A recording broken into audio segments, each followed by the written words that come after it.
Wasaibu utawi rambut putih iku nurullah, cahayane Allah taala maha luhur Allah. Warrohbatu, titik dulu. Jadi mengapa kalau rambut putih itu disebut cahayanya Allah? Ngeten. Cahaya Allah yang dimaksud adalah pelajaran agar seseorang itu mendapatkan pencerahan dari pelajaran tersebut untuk ingat Allah, untuk mendekatkan kepada Allah Subhanahu wa taala. Orang mengerti kalau dirinya tua, itu apa yang dilakukan kemudian? Tentu adalah cari sangu. Cari sangu untuk menghadapi kematian, kan gitu. Oleh karenanya rambut putih itu pengingat agar seseorang itu mendekatkan diri pada Allah Subhanahu wa taala, bahwasanya dia sudah tua dan sudah saatnya untuk betul-betul mendekatkan diri pada Allah, sehingga mati dalam keadaan muslim atau menyerah diri kepada Allah. Yang sebagaimana Quran, Allah berfirman dalam Al-Quran, wala tamutunna illa wa antum muslimun. Janganlah kalian meninggal kecuali dalam keadaan yang muslim. Muslim di situ adalah berserah diri. Nah, kalau orang itu sudah merasa tua, mau nggak mau juga akan sadar bahwasanya dia sudah mendekati kematiannya dan mempersiapkan diri untuk menyerahkan diri pada Allah Subhanahu wa taala. Karena tanpa penyerahan diri kepada Allah Subhanahu wa taala, dikhawatirkan matinya dalam keadaan su'ul khotimah. Tetapi kalau orang meninggal dalam keadaan penyerahan diri kepada Allah, rela, lega lilo, wong memang awak ini, diri ini adalah ciptaan Allah, milik Allah. Oleh karenanya kita menyambut kematian dengan pasrah, dengan penyerahan diri kepada Allah sepenuhnya. Nah, kalau seperti itu diharapkan bisa meninggal dalam keadaan husnul khotimah. Mudah-mudahan kita semua juga seperti itu. Amin ya rabbal alamin. Astaghfirullah rabbal baraya. Bismillahirrahmanirrahim. Alhamdulillahirabbil alamin. Wassalatu wassalamu ala asyrafil anbiya'i wal mursalin Sayyidina wa maulana Muhammadin wa ala alihi wa ashabihi ajma'in.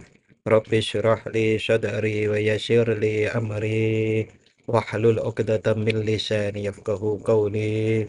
Rabbi zidni ilma warzuqni fahma, amin ya rabbal alamin. Saudara-saudara rahimakumullah, alhamdulillahirabbil alamin. Malam hari ini kita berkumpul di sini untuk melanjutkan pengajian Ihya Ulumuddin pada malam hari ini sampai pada halaman 170 baris ke-13 dari atas nih. Sebagaimana bisa dilihat di link yang sudah saya bagikan. Salawat serta salam semoga tetap terlimpahkan kepada Nabi Muhammad Sallallahu Alaihi Wasallam.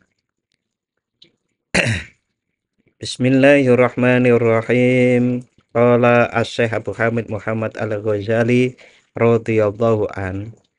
Arabiu utawi kang kaping papat, yang keempat menerangkan tentang hal-hal terkait dengan jenggot nih, yang makruh terkait dengan jenggot niki mboten enten jenggot kabeh mriki.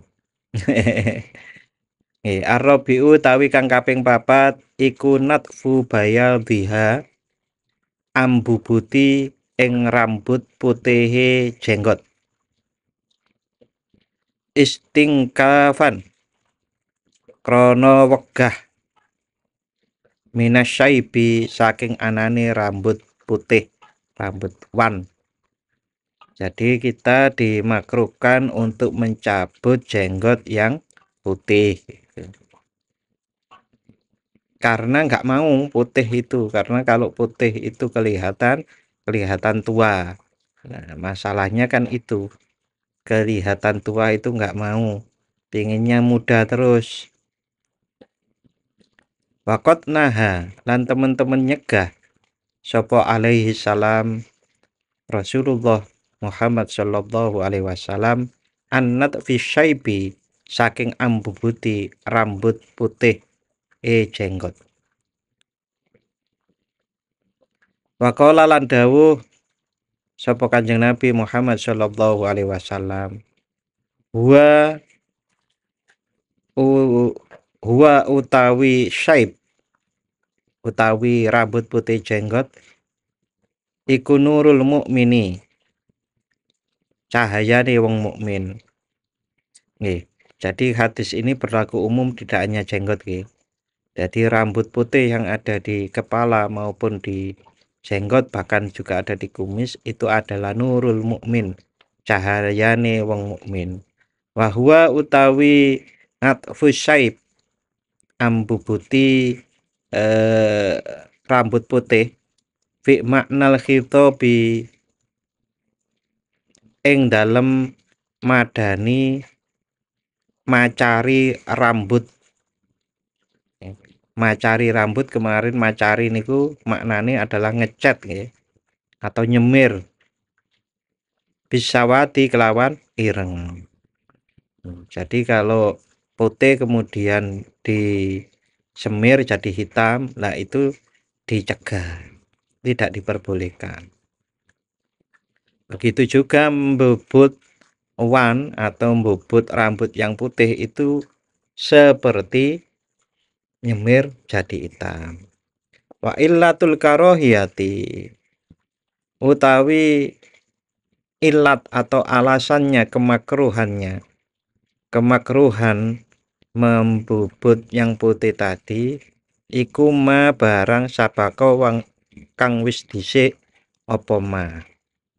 Wasaibu utawi rambut putih iku nurullah, cahayane Allah taala maha luhur Allah. Warrohbatu titik dulu. Jadi mengapa kalau rambut putih itu disebut cahayanya Allah? Ngeten. Cahaya Allah yang dimaksud adalah pelajaran agar seseorang itu mendapatkan pencerahan dari pelajaran tersebut untuk ingat Allah, untuk mendekatkan kepada Allah Subhanahu wa ta'ala. Orang mengerti kalau dirinya tua, itu apa yang dilakukan kemudian? Tentu adalah cari sangu untuk menghadapi kematian. Oleh karenanya rambut putih itu pengingat agar seseorang itu mendekatkan diri pada Allah Subhanahu wa ta'ala, bahwasanya dia sudah tua dan sudah saatnya untuk betul-betul mendekatkan diri pada Allah, sehingga mati dalam keadaan muslim atau menyerah diri kepada Allah. Yang sebagaimana Quran, Allah berfirman dalam Al-Quran, wala tamutunna illa wa antum muslimun. Janganlah kalian meninggal kecuali dalam keadaan yang muslim. Muslim di situ adalah berserah diri. Nah, kalau orang itu sudah merasa tua, mau nggak mau juga akan sadar bahwasanya dia sudah mendekati kematiannya dan mempersiapkan diri untuk menyerahkan diri pada Allah Subhanahu wa ta'ala. Karena tanpa penyerahan diri kepada Allah Subhanahu wa ta'ala, dikhawatirkan matinya dalam keadaan su'ul khotimah. Tetapi kalau orang meninggal dalam keadaan penyerahan diri kepada Allah, rela, lega lilo, wong memang awak ini, diri ini adalah ciptaan Allah, milik Allah. Oleh karenanya kita menyambut kematian dengan pasrah, dengan penyerahan diri kepada Allah sepenuhnya. Nah, kalau seperti itu diharapkan bisa meninggal dalam keadaan husnul khotimah. Mudah-mudahan kita semua juga seperti itu. Amin ya rabbal alamin. Warrogbatu utawi geting anhu saking rambut putih. Ini kalau dalam ilmu nahwu ar-roghbah, kalau ditambahi fihi itu berarti seneng. Warrogbatu fi gitu. Tetapi kalau warrogbatu an itu berarti geting atau benci. Warrogbatu utawi geting saking anhu saking rambut putih iku roghbatun berarti geting anin nuri saking nurullah. Geding kalau diperingatkan bahwa dirinya sudah tua, sudah harusnya bersiap-siap. Al-khamisu, al-khamisu utawi kang kaping 5 iku natfuha ambubuti jenggot au natfu ba'diha utawa ambubuti sebagiane lihyah bihukmil abasi kelawan hukum dolanan wala hausil lan entengi akal. Wadzalika lan kaya mengkono-mengkono natfu ba'dua iku makruhun makruh wa musyawwihun lan gawe Allah wa musyawwihun lan gawe Allah lil khilqati maring kedadiane awak. Hukumnya makruh nggih. Jadi bukan haram. Itu. Apalagi kok kemudian bid'ah, itu bukan seperti itu. Kalau kita teliti lebih lanjut, jadi saudara-saudara rahimakumullah, mengapa kok hukumnya makruh? Niku para ulama berpedoman nggih. Berpedoman ada sebuah hadis Rasulullah Shallallahu alaihi wasallam niku dawuh begini ini. Ani bin Umar saking Ibnu Umar Abdullah bin Umar anin Nabi saking Kanjeng Nabi Shallallahu alaihi wasallam. Qala Rasulullah Shallallahu alaihi wasallam bersabda khalifu al musyrikin. Khalifu bedanilah atau selisihilah. Nah, jangan sama penampilan kalian dengan penampilan orang-orang musyrik. Nah, sekarang ini kan mudah sekali orang musyrik, orang kafir itu juga berjenggot. Oleh karenanya kalau kita membedani orang-orang musyrik, orang-orang kafir itu dengan sekedar jenggot itu ya susah. Membedani itu kalau sekarang itu ya dengan akhlakul karimah, melaksanakan perintah-perintah Allah dan menjauhi larangan Allah. Nek wong kafir, wong musyrik makan babi ya kita haram makan babi kan begitu. Mereka nggak sholat, kita sholat. Ya bedanya harus yang seperti itu, berakhlakul karimah. Kita menghormati orang lain, kita sumeh, ramah kepada orang lain. Kalau kita jadi pemimpin, kita adil. Kalau kita punya amanah, kita jalankan dengan yang baik. Nah, itu membedani orang-orang musyrik itu. Adapun yang masih jenggot itu kemudian adalah jadinya makruh gitu. Wafiru lil wafiru lillahyi. Kemudian dan peliharalah jenggot wa akhfu dan cukurlah asyawaribu kumis. Jadi niki hadisnya begini, para ulama dengan pertimbangan hadis-hadis yang lain dan ilat atau alasan-alasan mengapa Rasulullah dawuh seperti ini, kemudian hukumnya memanjangkan jenggot itu adalah sunnah, mencukurnya adalah makruh, memanjangkan kumis itu makruh, mencukurkan kumis itu mencukur kumis itu makruh, sunnah, memanjangkan kumis itu makruh. Lah kalau sebaliknya dari jenggot. Wakana Ibnu Umar dan sahabat Ibnu Umar idza hajja saat melaksanakan haji awi tamaro atau umroh qabado ala lihyatihi itu menggenggam jenggotnya, memegang gini, fama fadola akhodahu dan ia pun memotong bagian yang melebihi genggamannya. Niki dalam Sahih Bukhari. Nah, para ulama diantaranya ada yang bernama Imam Romli. Imam Romli dengan pertimbangan hadis-hadis yang lengkap seperti itu, bahwasanya mengapa kok argumennya memanjangkan jenggot untuk menyelisih orang musyrik tadi, beliau berpendapat maka hukumnya makruh. Artinya perintah Rasulullah dalam hadis itu hukumnya adalah bukan perintah wajib, tapi perintah sunnah. Bahkan Imam Romli memberikan alasan begini. Perintah dalam hadis tersebut bukan karena jenggotnya, melainkan karena tradisi dan tujuan membedakan diri dengan orang-orang musyrik, terutama hal ini kaum Majusi. Ya, karena saat ini itu kontekstual relevan dengan saat ini. Orang-orang saat ini orang musyrik yang banyak bahkan memelihara jenggot juga gitu. Hal ini diungkapkan dalam Hasyiah Asnal Mathalib juz 4 halaman 162. Oke. Dengan berpedoman hal-hal di atas, ulama Syafi'iyah, madhab Syafi'i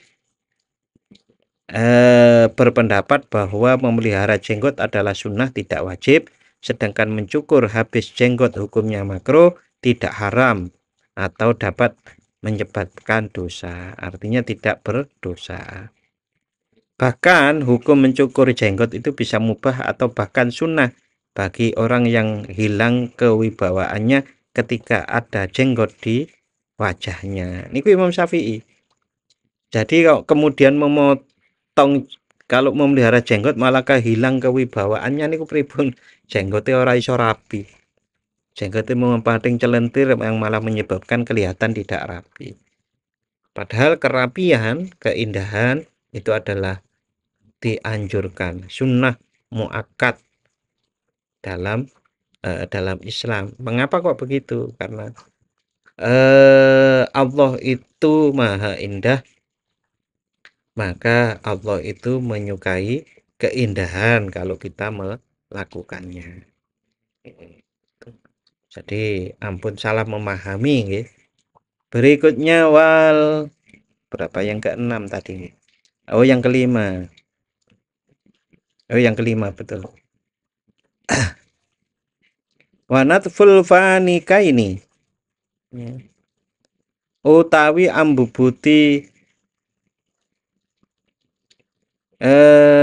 kanan kiri nih natful fanika ini iku bid'atun bid'ah wahuma utawi fanika ini iku janibal iku janibal anfaqoti iku sisi loroe rambut rawis niki lho Pak, rawis niku niki kanan kiri kok. Lagi-lagi hal seperti ini tadi sudah saya ungkapkan pendapat Syafi'iyah. Syafi'iyah itu orang-orang ulama yang berpendapat Syafi'i. Syahada nyekseni inda Umar bin Abdul Aziz ing dalem ngarepe sahabat, ngarepe Umar bin Abdul Aziz, sahabat teman-temannya sahabat Umar bin Abdul Aziz, bukan sahabat Rasulullah maksudnya.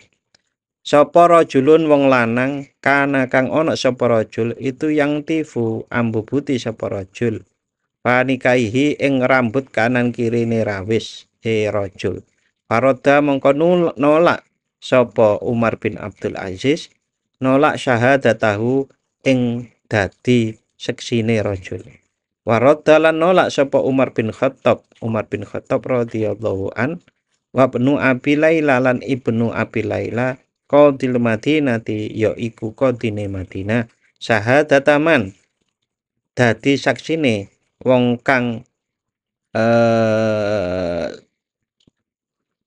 syahadataman ing dadi saksine wong kana iku ana sapa wong yantifu ambubuti sapa wong lihyatahu ing janggote man wa amanat fuha lan antapun utawi ambubuti jenggot fi awalin nabati ing dalem kawitane cukule jenggot tasabuhan krana nyerupani awak bil murdi kelawan kauman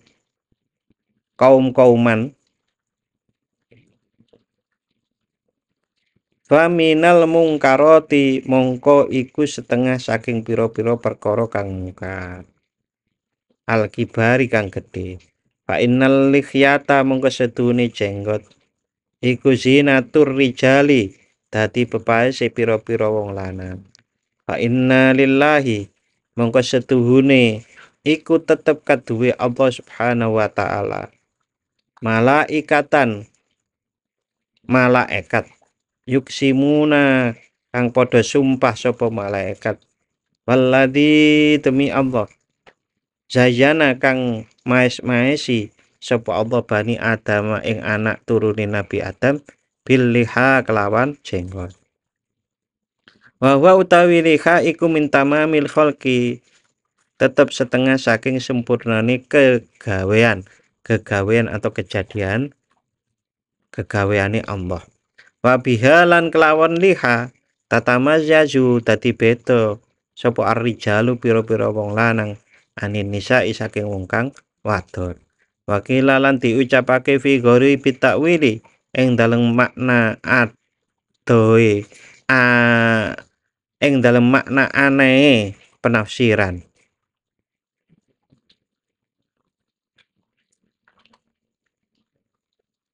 Al-likhyatu utawi jenggot iya ya al-likhyah jenggot iku al-muradu kang dikarepake bikaulihi kelawan dawuhe Allah taala.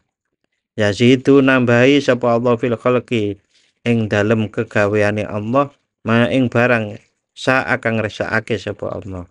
Qala ashabul ahnaf dawuh sapa pira-pira murute Imam Ahnaf bin Qaisin Ahnaf bin Qaisin.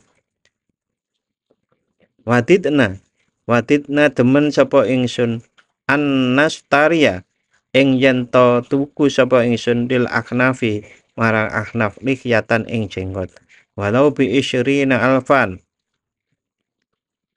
senajan ana apa regane likhya iku 20.000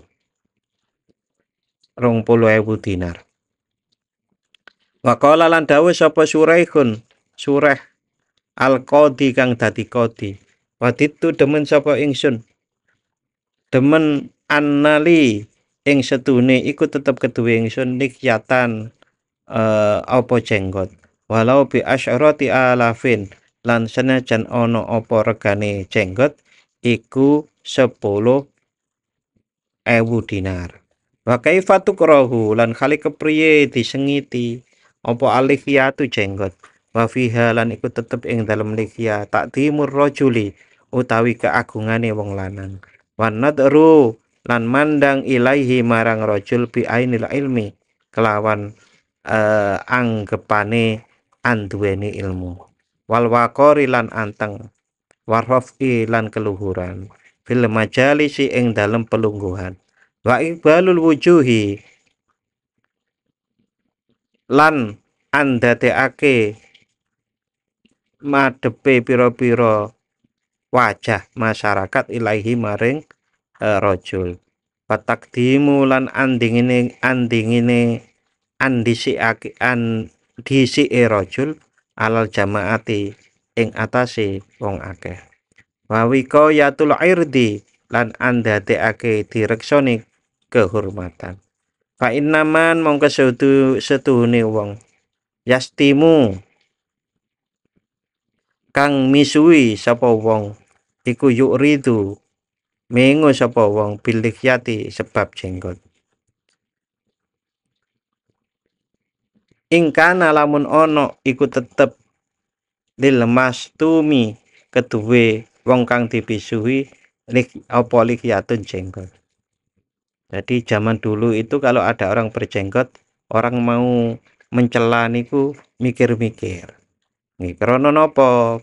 Karena pada saat itu secara budaya namanya orang yang berjenggot itu pun sepuh.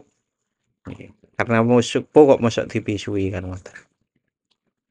Waqat kila lan teman-teman diucapake anak alal janati ing setune wong kang ahli swarga. Iku murdun pira-pira bocah nom. Ila Haruna angin Nabi Harun.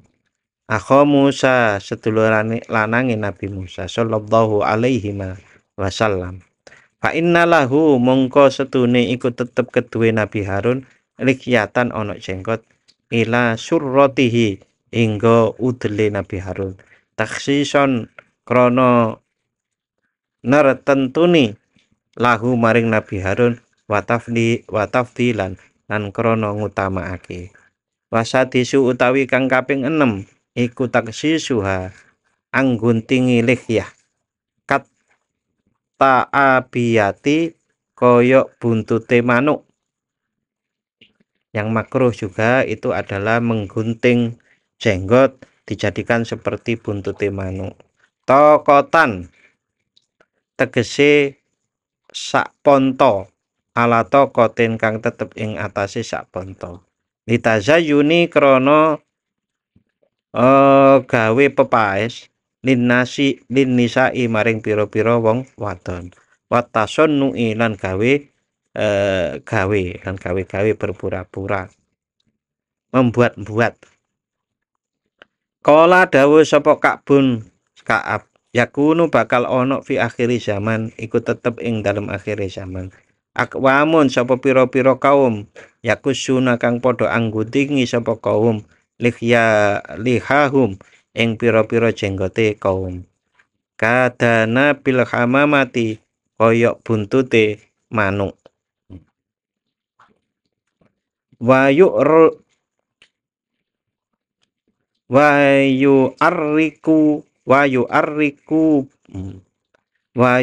arkobuna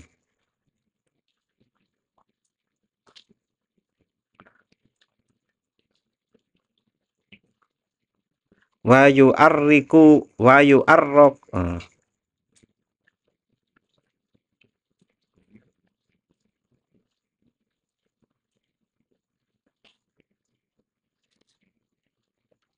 wayu arkibuna lan padha nglancipake sapa kaum ni'alahum ing pira-pira sandale kaum. Kalmana jili kaya dene pira-pira arit. Ulaika utawi mengkono-mengkono kaum la khalaqalahum. La khalaqa iku ora ana akhlak. Ora ana la khalaqalahum ora ana bagian iku maujud lahum maring kaum. Asabiu utawi kang kaping 7 asyadatu iku nambahi fiha ing dalem jenggot. Bahwa utawi nambahi iku ayasida yen to nambahi sapa man fi sya'ril aridina ing dalem rambut godheke lorone wong. Minasad ghaini saking pilingan lorone wong. Bahwa utawi sya'rul aridina iku min sya'rir rasi tetep saking rambute sirah. Hatta yujawiza hingga ngliwati apa sya'rul aridin admal lahyi ing balunge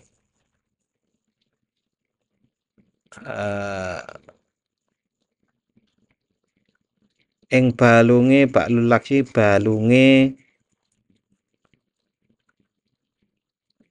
uwang. Balunge uwang. Balunge ngeten iki. Wayan tahilan tumeka apa sya'rul aridin ila nisfil khaddi maring separone pipi. Wadzalika utawi mengkono-mengkono tambahan iku yubayinu nulayani hayata ahlis sholahi ing tingkahe wong ahli baguse kelakuane. Niku yang ketujuh. Asaminu utawi kang kaping 8 iku tasrihuha nyureni jenggot li ajlin nas krana arahe menungso. Nggih krana pamer. Pak, kalau ada pertanyaan begini. Nah, sebetulnya merapikan jenggot, merapikan rambut itu apa bukan memang akan dilihat manusia. Nah, niatnya itu jangan karena manusia, tapi niatnya adalah karena merapikan agar diri kita itu menjadi indah, karena Allah memerintahkan kita menjadi merawat tubuh kita menjadi indah. Tuh, bukan karena manusia. Sama seperti kita sedekah, kita bersedekah itu bukan karena benti lem, walaupun pada akhirnya orang-orang yang yang kita sedekahi biasanya ngelem, tapi kira bersedekah itu adalah karena Allah lillahi ta'ala, karena perintah Allah subhanahu wa ta'ala. Kala dawuh sapa Bisr fil lihyati ing dalem masalah jenggot.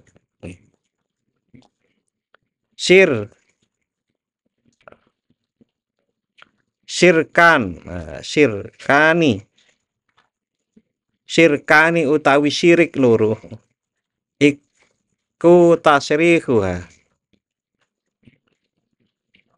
nyureni jenggot li ajlinas krono arai menungso, watar kuhalan ngumbari jenggot mutafattilatan hale ambrod krono ambrodot li idhari sudi krono ngetokake zuhud. Jadi makruh ya, ini kan tentang kemakruhan jenggot. Jadi yang ke-8 di sini disebutkan makruh nyurani jenggot krono menungso. Begitu juga membiarkan jenggot awul-awulan karena ingin dipandang manusia zuhud, karena nggak sempat ngurusi awak, itu juga makruh. Bahkan kalau bisa ditingkatkan hukumnya, sebetulnya itu kan dosa saat kita itu melakukan sesuatu bukan karena Allah Ta'ala. Atasiu utawi kang kaping 9 wal asiru lan 10 iku annadharu ningali fi sawadiha ing dalem irenge jenggot, wa fi bayatiha lan ing dalem putihe jenggot, bi ainil ujbi kelawan mripat kang anggawake. Wadhalika utawi mengkono nadhar iku matmumun den paidu fi jami'i ajza'il badani ing dalem sekabehane pira-pira juse badan.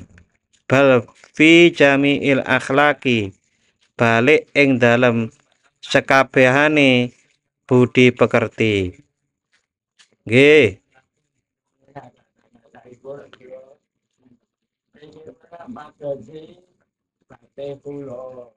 Nggih.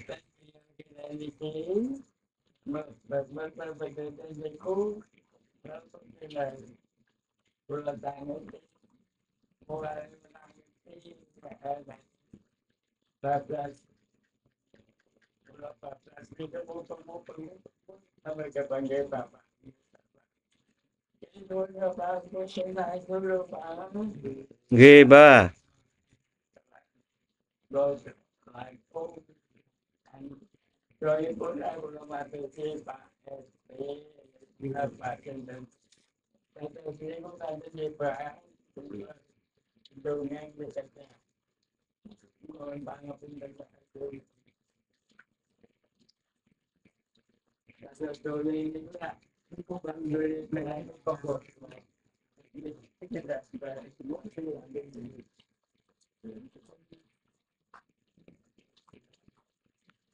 Wadzalika utawi mengkono nadhar iku matmumun den paidu fi jami'i ajza'il badani ing dalam sekabehane pira-pira juz'i badan.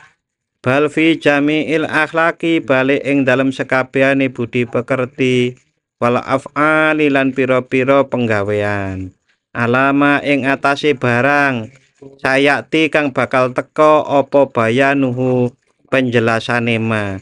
Fahada mongko utawi iki madzakartuhu laka tentang masalah jenggot nggih, dan umumnya tentang membersihkan kotoran badan, membersihkan masalah toharoh. Jadi apa yang disampaikan oleh Imam Ghazali terkait toharoh dari awal. Nah, karena ini kan sudah akhir dari penjelasan tentang toharo. Fahada mongko utawi iki ma dakartuhu laka iku ma barang aradna kang ngarepake sapa ingsun annat kura ing yen to nutur sapa ingsun hu ing ma min anwa itazayyuni bayane pira-pira wernane pepaes wanadzafati lan bebersih wakot hasola lan temen-temen wis hasil min salah sati ahadisa saking telu pira-pira hadis min sunanil jasadi saking pira-pira sunae noto awak isnata asyarata khoslatan apa relas perkarane.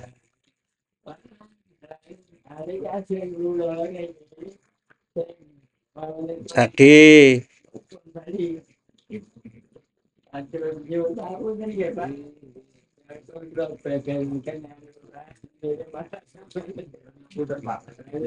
nggih monggo.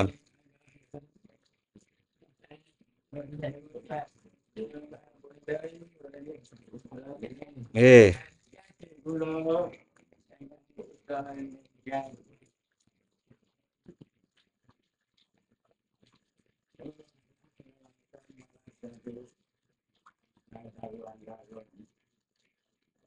Dan sungguh telah ada 3 hadis tentang merawat badan, yang kemudian jadi 12 hal.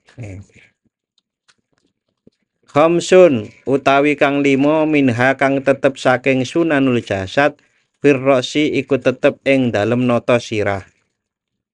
Jadi ada 5 hal terkait merapikan apa-apa yang ada di kepala. Wahia utawi khamsun iku farku sya'rir roksi minyak rambut sirah wal matmadatu lan kemu wal istingsyaku lan nyesep banyu irung wa qassus saribi lan gunting brengos wasiwaku lan siwak. Wasala satun utawi kang telu iku filyati tetep ing dalem tangan warijli lan sikil. Wahia utawi telu iku alqalmu ngetoki wal ghuslu lan basuhi wa ghuslul barajimi lan ambasuhi lempitane driji. Batang di furrawajibi lan ngresiki reget wa arbaatun lan utawi kang papat iku fil jasati ing dalem awak. Jadi 5 3 4 8 12. Wahia utawi arba'ah iku natful ibti ambubuti rambut kelek wal istihdadu lan nyukur rambut kemaluan wal khitanu lan sunat khitan wal istinja'u lan cewok bilma'i kelawan banyu. Fakot warotat mongko temen-temen wis tumeka apa alah baru pira-pira hadis bimajmu'i dzalika lan kumpule mengkono-mengkono wa majmu'i dzalika lan kumpule mengkono-mengkono rolas. Wa idza kana lan tatkalane ono apa gurdu hadal kitab sejane iki kitab iku at-ta'arrudu mertelaake li taharati marang bebersih adz-dzahirati kang pertelo yang kelihatan. Jadi kitab Thaharo di dalam Ihya Ulumuddin disampaikan di sini bahwasanya tujuannya adalah menerangkan untuk mensucikan dan membersihkan hal-hal yang kelihatan. Dunal batinati ora bebersih kang jero. Jadi hal-hal yang dijelaskan panjang lebar itu adalah baru membersihkan apa-apa yang kelihatan dari badan kita. Sebetulnya kalau kita teliti, lebih teliti sekali, maka kita itu akan mendapatkan pelajaran banyak dari hal-hal yang ada di lahir kita. Contoh, kita itu kan seneng seneng keindahan. Sebetulnya keindahan itu harusnya lahir dan batin. Oke. Kemudian hal-hal yang lahir yang dibersihkan itu ada kalanya sesuatu yang kelihatan dan mudah dibersihkan. Tetapi yang lahir itu juga ada sesuatu anggota badan kita, cara membersihkannya juga tidak mudah. Ada yang sulit. Begitu juga hal-hal di batin kita, gitu. Itu juga ada yang mudah dihilangkan, tapi ada juga hal yang sulit. Walaupun lahir, apa yang dijelaskan oleh Imam Ghazali ini adalah tentang bebersih, toharoh lahir gitu, tetapi juga mempunyai aspek-aspek yang aspek-aspek bahwa itu adalah merupakan perintah Allah Subhanahu wa taala. Jadi kalau kita mau mengambil pelajaran, maka begitu juga apa yang ada di dalam batin kita juga ada di dalam lahir kita. Contoh, seseorang itu membersihkan toharoh tangannya. Ya seharusnya seseorang itu apa yang terkait tangan itu harus dibersihkan. Batinnya, batinnya tangan itu apa? Nah, yang bisa umpamanya dilakukan oleh tangan terkait dengan batin ya umpamanya kita memukul orang karena kan ada niat memukul. Kalau ada kotoran di tangan kita, nah ada kotoran juga di batin kita terkait dengan kekuasaan, kan begitu. Karena di tangan. Falnak taswir mongko becik ngeringkes sapa ingsun. Falnak tasir mongko becik ngeringkes ala hada ing atase iki ma dzakartu laka. Maksudnya sudah ya gitu kan. Sampai di sini saja.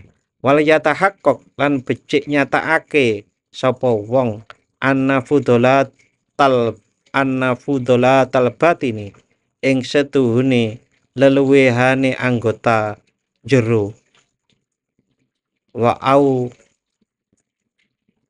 ausakhahu tegese pira-pira regete anggota jero alati kang yajibu kang wajib apa atandzifu ambersih minha saking ausah saking reget iku aksaru luwe akeh ya. Min antuhso saking yento den batesi ya, apa ausah. Jadi Imam Ghazali bahkan di sini menyebutkan bahwasannya kotoran-kotoran batin itu lebih banyak dari apa yang bisa dihitung untuk kita membersihkannya. Wasayati dan itu akan dibahas oleh Imam Ghazali.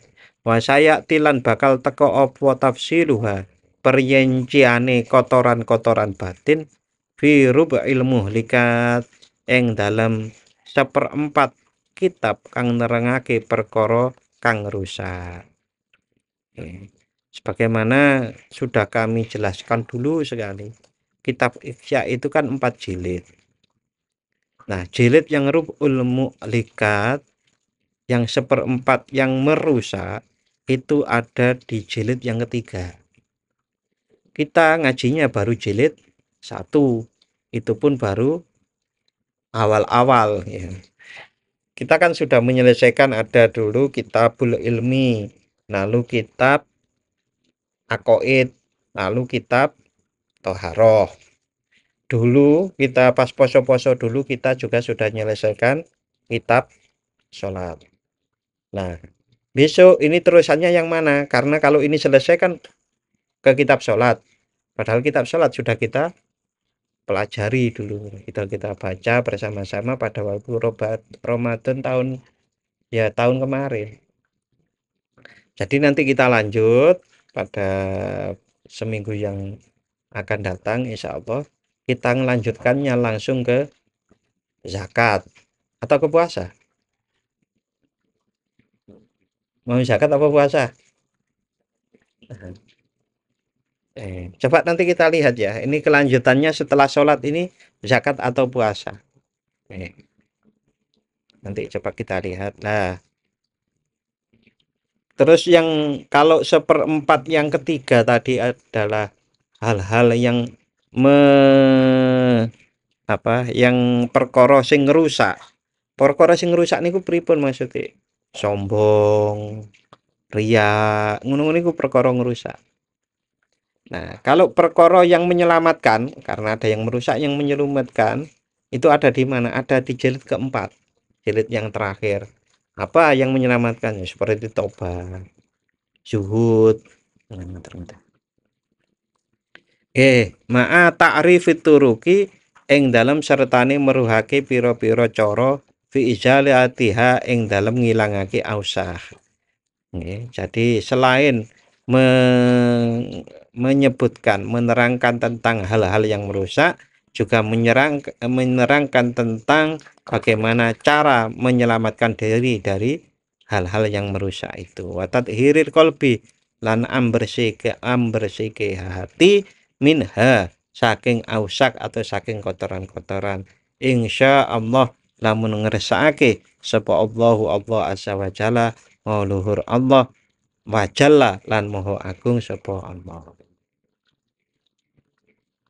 Tama wis sempurna apa kitabu asrori toharoh, kitab kang nerangake pira-pira rahasiane bersuci, bihamdillah kelawan muji Allah taala, wa aunihi lan pitulungi Allah, wayat lu lan nyandingi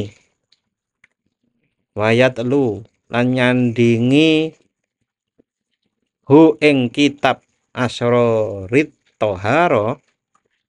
Maksudnya berikutnya mengiringi kitab asrorit toharo, insya Allah namun ngersakake sapa Allah taala apa sing ngiringi apa kitab asrorit sholat, kitab kang nerangake pira-pira rahasiane salat. Walhamdu lan utawi sekabehane puji iku lillahi tetep kagem Allah wahdahu kali suwijine Allah. Wassallallahu lan muga-muga paring rahmat ta'zim sapa Allah ala sayyidina ing atase Gusti kita Muhammadin Kanjeng Nabi Muhammad, wa ala kulli abdin lan muga-muga tetep ing atase saben-saben kawula Mustafa kang den pilih. Wallahu alam.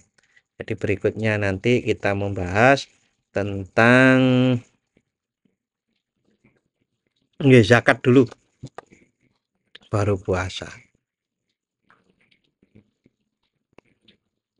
Nah, pripun? Mau puasa dulu apa zakat dulu? Ada request?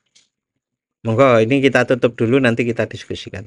Bismillahirrahmanirrahim. Allahumma inni astaudiuka ma'alamtanihi fardudhu ilayya inda hajati ilaihi wa la tunsinihi ya rabbal alamin. Matur nuwun. Wassalamualaikum warahmatullahi wabarakatuh.